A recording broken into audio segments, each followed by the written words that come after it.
Channel like کریں، subscribe کریں اور بیل بٹن پر کلک کریں۔ السلام علیکم۔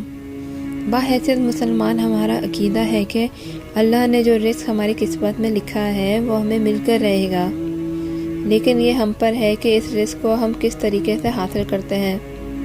ایسے ہی اللہ کا قرآن میں ارشاد ہے کہ اگر تم میرا شکر ادا کرو گے تو میں اور بھی زیادہ عطا کروں گا، اور ہمارا مشاہدہ ہے کہ واقعی جو بندہ اللہ کا ہر حال میں شکر ادا کرتا ہے، اپنے پاکیزہ مال میں سے اللہ کی راہ میں خرچ کرتا ہے، تو اللہ اسے اس کا دگنا اور کئی بار تو کئی گنا زیادہ لوٹاتا ہے۔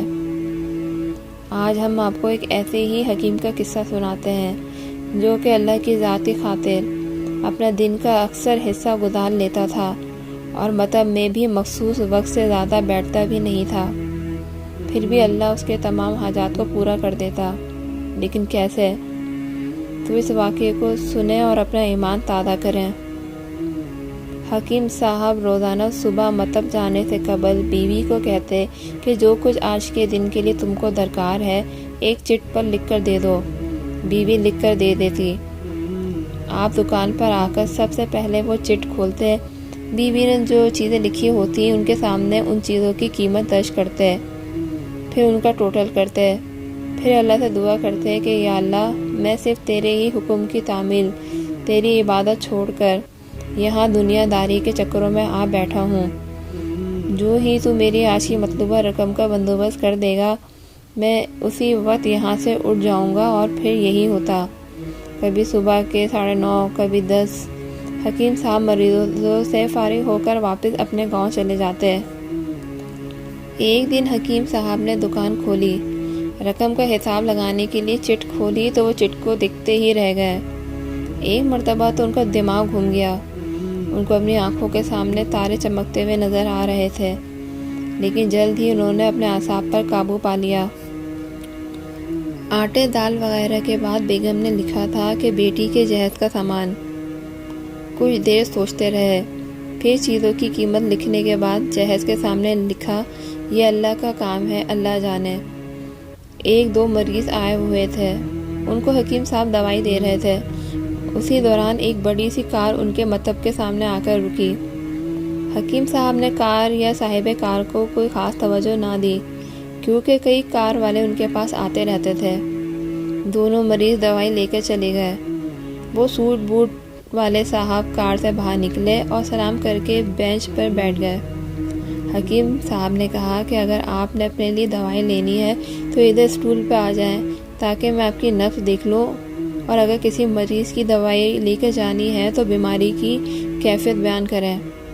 وہ صاحب کہنے لگے، حکیم صاحب، میرا خیال ہے کہ آپ نے مجھے پہچانا نہیں، لیکن آپ مجھے پہچان بھی کیسے سکتے ہیں، کیونکہ میں 15-16 سال بعد آپ کے مطب میں داخل ہوا ہوں۔ آپ کو گزشتہ ملاقات کا احوال سناتا ہوں، پھر آپ کو ساری بات یاد آ جائے گی۔ جب میں پہلی مرتبہ یہاں آیا تھا تو وہ میں خود نہیں آیا تھا، خدا مجھے آپ کے پاس لے کر آیا تھا، کیونکہ خدا کو مجھ پر رحم آ گیا تھا اور وہ میرا گھر آباد کرنا چاہتا تھا۔ ہوا اس طرح تھا کہ میں لاہور سے میر پور اپنی کار میں اپنے آبائی گھر جا رہا تھا۔ عین آپ کی دکان کے سامنے ہماری کار پنکچر ہو گئی۔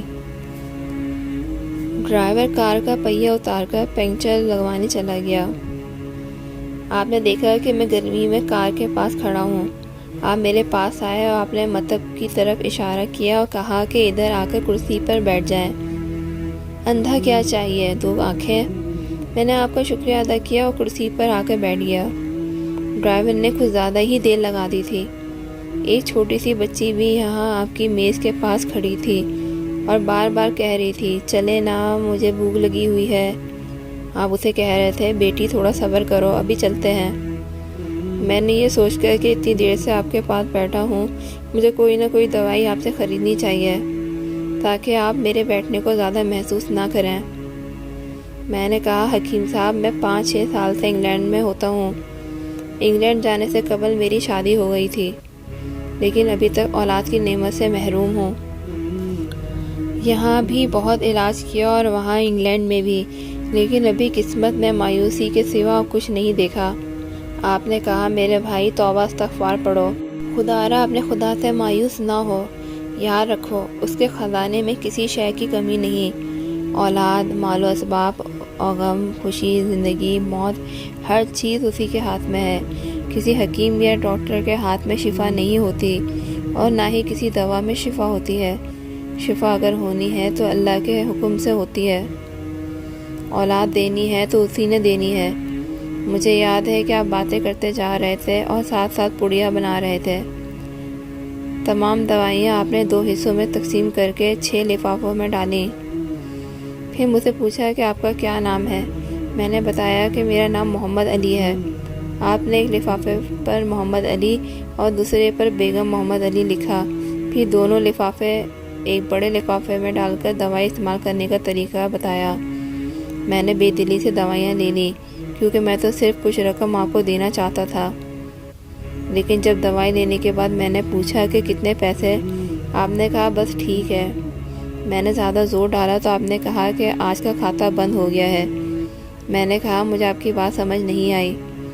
اسی دوران وہاں ایک اور آدمی آ چکا تھا۔ اس نے مجھے بتایا کہ کھاتا بند ہونے کا مطلب یہ ہے کہ آج کے گھریلو اخراجات کے لیے جتنی بھی رقم حکیم صاحب نے اللہ سے مانگی تھی وہ اللہ نے دے دی ہے، مزید رقم وہ نہیں لے سکتے۔ میں کچھ حیران ہوا اور کچھ دل میں شرمندہ ہوا کہ میرے کتنے گھٹیا خیالات تھے اور یہ سادہ سا حکیم کتنا عظیم انسان ہے۔ میں نے جب گھر جا کر بیوی کو دوائیاں دکھائیں اور ساری بات بتائی تو بے اختیار اس کے منہ سے نکلا، وہ انسان نہیں کوئی فرشتہ ہے اور اس کی دی ہوئی ادویات ہمارے من کی مراد پوری کرنے کا باعث بنے گی۔ حکیم صاحب آج میرے گھر میں 3 پھول اپنی بہار دکھا رہے ہیں۔ ہم میاں بیوی ہر وقت آپ کے لیے دعائیں کرتے رہتے ہیں۔ جب بھی پاکستان چھٹی لے کر آیا کار ادھر روکی لیکن دکان کو بند پایا۔ میں کل دوپہر بھی آیا تھا، آپ کا مطب بند تھا۔ ایک آدمی پاس ہی کھڑا ہوا تھا، اس نے کہا کہ اگر آپ کو حکیم صاحب سے ملنا ہے تو آپ صبح 9 بجے لازماً پہنچ جائیں، ورنہ ان کے ملنے کی کوئی گارنٹی نہیں ہے۔ اس لیے آج میں سویرے سویرے آپ کے پاس آ گیا ہوں۔ محمد علی نے کہا کہ جب 15 سال قبل میں نے یہاں آپ کے مطب میں آپ کی چھوٹی سی بیٹی دیکھی تھی تو میں نے بتایا تھا کہ اس کو دیکھ کر مجھے اپنی بھانجی یاد آ رہی ہے۔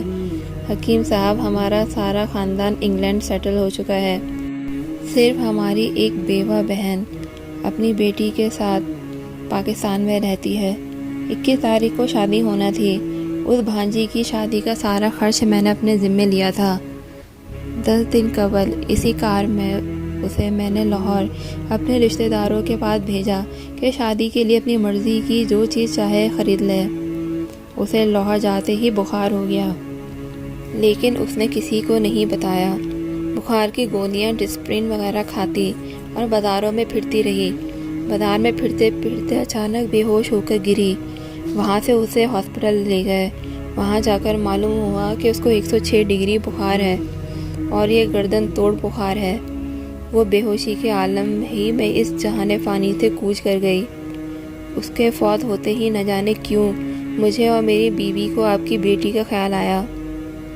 ہم میاں بیوی نے اور ہماری تمام فیملی نے فیصلہ کیا کہ ہم اپنی بھانجی کا تمام جہیز کا سامان آپ کے ہاں پہنچا دیں گے، اور اگر ابھی کچھ دیر ہے تو تمام اخراجات کے لیے رقم آپ کو نقد پہنچا دیں گے۔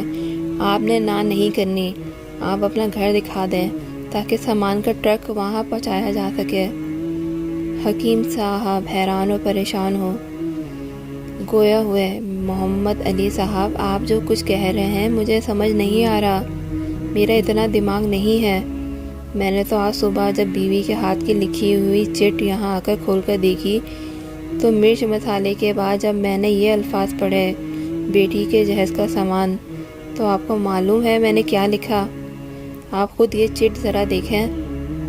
محمد علی صاحب یہ دیکھ کر حیران رہ گئے کہ بیٹی کے جہیز کے سامنے لکھا ہوا تھا کہ یہ کام اللہ کا ہے، اللہ جانے۔